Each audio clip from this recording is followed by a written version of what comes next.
आज से पहले पवन सिंह जी के गाने पे आपने बहुत बहुत रील देखा होगा, लेकिन इतनी खूबसूरत और इतना बेहतरीन तरीके से डांस देखकर आपका भी मन मचल जाएगा। और यही चीज़ किया है पवन सिंह जी के फैंस ने। ऐसा इस वीडियो को प्यार मिला है कि ये वीडियो ट्रेंडिंग में छा गया है। इस वीडियो के पीछे की क्या है सच्चाई, पूरी आपको बताने वाली। उससे पहले यही कहूँगी कि मेरे चैनल को सब्सक्राइब कर दे और वीडियो को लाइक करना बिल्कुल भी ना भूलें।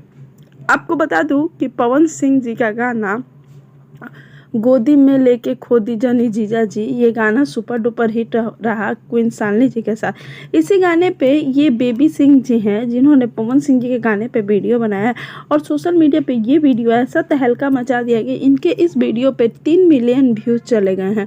और ये वीडियो अगर आप इंस्टाग्राम खोलते हैं तो आपको ज़रूर देखने को मिलेगा।